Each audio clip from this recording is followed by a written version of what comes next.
আসসালামু আলাইকুম প্রিয় দর্শক, আপনারা জানেন যে এই মাসের 5 তারিখে বিকেলবেলা জুলাই ঘোষণাপত্র পাঠ করেছেন প্রধান উপদেষ্টা ডক্টর ইউনূস, এবং সেদিনই রাতে 8:30 সাড়ে 8টার দিকে উনি জাতির উদ্দেশ্যে ভাষণ দিয়েছেন এবং সেখানে উনি নির্বাচনে একটা সম্ভাব্য সময় ঘোষণা করেছেন।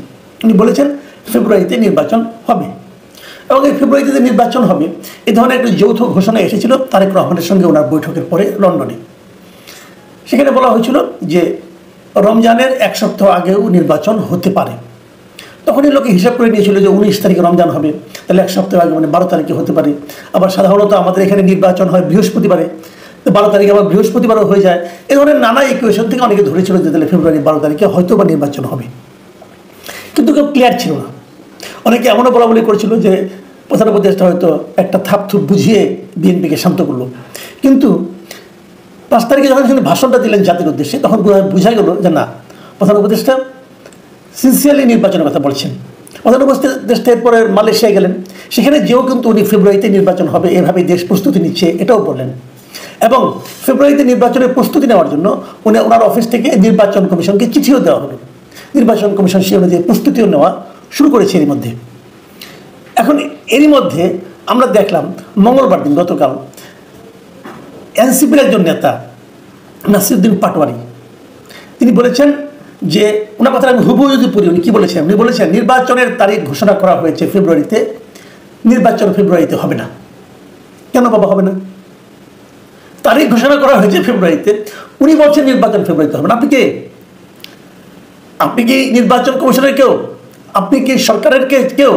আপনি কি সরকারের এমন কোনো ব্যক্তি যিনি প্রধান উপদেষ্টার চেয়েও বেশি বোঝার অথবা বেশি ক্ষমতা রাখেন? কেন নির্বাচন হবে না? উনি একটা ব্যাখ্যা দিলেন। উনি ব্যাখ্যাটা কি, যে এই যে জুলাই সনদ এটা বাস্তবায়ন করতে হবে, হত্যার বিচার করতে হবে, সংস্কার করতে হবে, এগুলো না করলে নির্বাচন তারা হতে দেবে না। বাংলাদেশের যে প্রেক্ষিত বর্তমানে, এর মধ্যে নির্বাচন হতে না দেওয়ার মতো সক্ষমতা কি এনসিপি অথবা নাসিরউদ্দিন পাটোয়ারি আছে? আবার এই অনুষ্ঠানে কিন্তু এনসিপির যিনি আহ্বায়ক মিস্টার নাহিদ ইসলাম, তিনিও কিন্তু একই কথা বললেন। তিনি বললেন দেশ সংস্কার না করে কোনো নির্বাচন হবে না। কোনো রাজনৈতিক দল, কোনো রাজনৈতিক পক্ষ এর সামিল হতে চাইলে আমরা তার বিরুদ্ধে যাব। হুমকিও দিলেন যদি কেউ নির্বাচন করতে চায় তারা তার বিপক্ষেই যাবে। যখন তারা এই ভাষণটা দিচ্ছিলেন তখন সেখানে কিন্তু তাদের জাতীয় যুব শক্তি নামে একটা যুব সংগঠন আছে, তাদের একটা সম্মেলন ছিল, এই জাতীয় যুব সম্মেলন। সেখানে অনুষ্ঠানে বলেছিলেন। সেই অনুষ্ঠানে ওই সময়ে বিএনপির একজন সিনিয়র নেতা শহীদুদ্দিন চৌধুরী অ্যানিও ছিলেন। শহীদুদ্দিন চৌধুরী অ্যানিকে সামনে রেখেই এই দুই নেতা কিন্তু এই ধরনের কথা বলেছেন। এখানে অন্যান্য নেতারা আরও বেশ আপনার বিতর্কিত মন্তব্য করেছেন, সে আলোচনায় আমি যাচ্ছি না, আমি কিন্তু নির্বাচনের প্রসঙ্গে থাকছি। এখন আমি যে কথাটা বলবো এটা মাথায় রাখেন আপনারা। কথাটা তারা কবে বললেন? মঙ্গলবার দিন। ঠিক তার আগের দিন সোমবার দিন ওনারা গিয়েছিলেন মার্কিন দূতাবাসে। মার্কিন দূতাবাসের যিনি ভারপ্রাপ্ত এখন রাষ্ট্রদূত আছেন ট্রেসি অ্যান জ্যাকবসন, তার সঙ্গে ওনারা একটা মিটিং করেছেন এই এনসিপির লিডাররা। এনসিপির লিডারদের মধ্যে কে কে ছিলেন? এই নাহিদ ইসলাম ছিলেন আহ্বায়ক, ওনাদের যে সদস্য সচিব আছেন মিস্টার আখতার হোসেন তিনি ছিলেন, এবং সিনিয়র যুগ্ম সদস্য সচিব ডাক্তার তাসনিম জারা ছিলেন। এই 3 জন ছিলেন। আর ওদিকে ছিলেন ট্রেসি অ্যান জ্যাকবসন ভারপ্রাপ্ত রাষ্ট্রদূত, এবং দূতাবাসের যে পলিটিক্যাল কাউন্সিলর এরিক গিলান তারা ছিলেন। তারা এখানে প্রায় 1 ঘন্টা একটা মিটিং করেছে। মিটিংটা হয়েছে রাষ্ট্রদূতের বাসভবনে। এনসিপির সঙ্গে মার্কিন রাষ্ট্রদূতের বাসভবনে কি মিটিং? মিটিংয়ের সাবজেক্টটা কি? আলোচনা করেছেন তারা বাংলাদেশের রাজনৈতিক পরিস্থিতি নিয়ে, নির্বাচন নিয়ে, গণতান্ত্রিক প্রক্রিয়া নিয়ে, এইগুলো নিয়ে। তো এনসিপির সঙ্গে কেন? এনসিপিকে এই সময় সবচেয়ে বড় রাজনৈতিক দল, অথবা এই সময়ে এই নির্বাচনে মার্কিন যুক্তরাষ্ট্রের ভূমিকাটা কি? তারা কি আমাদের নির্বাচনটা করে দেবে? ঘটনাটা কি? যুক্তরাষ্ট্রকে এদের মাধ্যমে কোনো একটি চাপ দিচ্ছে? তারা কি কোনো দিক নির্দেশনা দিচ্ছে? তাহলে কি আমি ভাববো পরের দিন যে তারা ঘোষণা করলেন ফেব্রুয়ারিতে নির্বাচন হবে না, এটা কি মার্কিন রাষ্ট্রদূতের মিটিং থেকে এই ইনফরমেশন অথবা এই নির্দেশনা পেয়েই তারা বললেন? এই ধরনের সন্দেহ কিন্তু আমি করবো।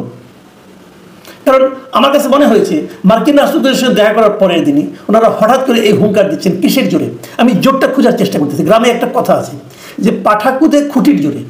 আমি সেই খুঁটিটা খোঁজার চেষ্টা করছি। আরেকটা ঘটনা বলি, এটাও বিচ্ছিন্ন কিন্তু বিচ্ছিন্ন নয়।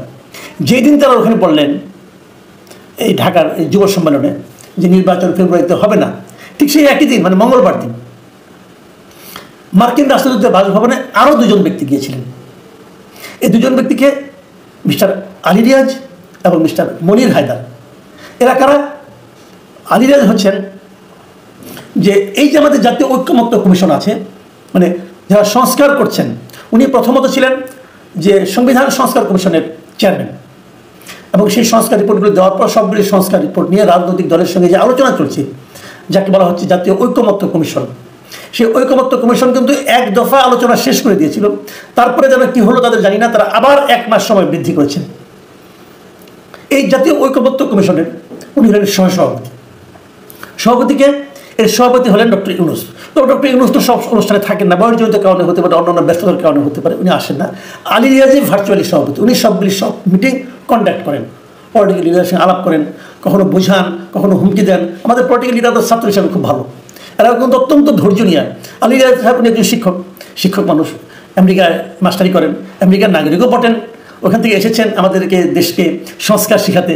তো উনি এখান থেকে টিচার মানুষ শিক্ষা দেন, আর আমাদের পলিটিক্যাল লিডাররা বাধ্যগত ছাত্রের মতো সেই শিক্ষা গ্রহণ করেন, চা নাস্তা খান, তারপরে তারা বলেন যে হ্যাঁ আংশিক ঐক্যমত্য হয়েছে, পার্সিয়াল হয়েছে, আবার হবে, আবার বসতে হবে, নোট অফ ডিসেন্ট দিয়েছে কেউ, এগুলো নানা রকম আলোচনা হয়, আমরা মাঝখানে দেখলাম। তো সেই আলী রিয়াজ গেলেন মার্কিন রাষ্ট্রদূতের সঙ্গে, ভারপ্রাপ্ত রাষ্ট্রদূতের সঙ্গে দেখা করতে, এই ট্রেসি অ্যান্ড জ্যাকবসনের সঙ্গে। কবে? মঙ্গলবার দিন। মানে আগের দিন গেলেন এনসিপি, পরের দিন গেলেন এই জাতীয় ঐক্যমত্য কমিশনের সহসভাপতি, এবং ওনার সঙ্গে ছিলেন এই কমিশনের সদস্য এবং প্রধান উপদেষ্টার বিশেষ সহকারী মনির হায়দার। ইন্টারেস্টিং হলো আলী রিয়াজ এবং মনির হায়দার দুজনেই আমেরিকায় থাকেন, আমাদের ঘর সংসার সব আমেরিকায়, ওনারা আমেরিকার নাগরিকও বটেন, বাংলাদেশেরও নাগরিক, দ্বৈত নাগরিক, দুজনেই গিয়েছেন। মানে ওনারা আসলে মানে বাংলাদেশের পক্ষ হয়ে ওনাদের নিজের দেশের লোক তার সঙ্গে দেখা করতে গেছেন। কেন এটা শুনতে গেছেন যে আর কি কি করলে পরে যুক্তরাষ্ট্রের স্বার্থ সংরক্ষণ করা যাবে? কারণ ওনারা যখন নাগরিকত্ব নিয়েছেন তখন তো এই শপথ করেছেন যে ওনারা যুক্তরাষ্ট্রের স্বার্থ সংরক্ষণ করবেন তার প্রত্যেকটা কাজে। ওনারা কি এই জন্য গিয়েছিলেন? মোদ্দা কথা হলো এই দেশটা আসলে চালাচ্ছে কারা? মোদ্দা কথা হলো এই দেশটা আগামীতে চালাবে কারা? এই জন্য বেসিক কথা। যুক্তরাষ্ট্র আমাদের উপর চেপে বসেছে, তারাই দিক নির্দেশনা দিচ্ছে যে দেশ কীভাবে চলবে। তারা আগেও এভাবে চেষ্টা করেছে, এখন যেমন চক্ষু লজ্জাটা উঠে গেছে, ওই লজ্জার সময় যে একটা থাকে না, ওই ঢাকনা তারা তুলে ফেলেছে। এখন তারা বলে দিচ্ছে যে কীভাবে দেশ চালাতে হবে, এবং যারা এখন দেশের চালিকা শক্তি জায়গা আছে তাদেরকে ডেকে ডেকে মিটিং করছে। এবং ওখানে তো নিজেদের লোক আছেই, আলী রিয়াজ তো তাদের দেশেরই লোক, তাদেরই নাগরিক, তো তাকে নিয়ে বলছে এইভাবে এভাবে সংস্কার করো। আর এদিকে এরা বলছে সংস্কার সম্পন্ন না হলে নির্বাচন হবে না, তাহলে সংস্কারটা আরেকটু দীর্ঘায়িত করে দিলে নির্বাচন হবে না। মানে সব মিলিয়ে ফেব্রুয়ারিতে নির্বাচন না করার যে একটা পায়তারা চলছে, এবং এই পায়তারা খালি এখানেই না, আরও বিভিন্ন জায়গায় যে ছড়িয়ে পড়েছে সেটা আপনারা খুব শীঘ্রই টের পাবেন। কাজেই যারা নির্বাচনের ঘোষণা শুনে আশায় বুক বেঁধেছিলেন তাদের মধ্যে আমিও আছি, আমিও ভেবেছিলাম নির্বাচনটা হবে। এখন সেটা নিয়ে আমার কেমন একটু সন্দেহ হচ্ছে। প্রিয় দর্শক, এটা নিয়ে আপনারা আরও পর্যালোচনা করুন, আরও ভাবুন, দেখা যাক নির্বাচন কবে হয়। এখন এই পর্যন্তই। আল্লাহ হাফিজ।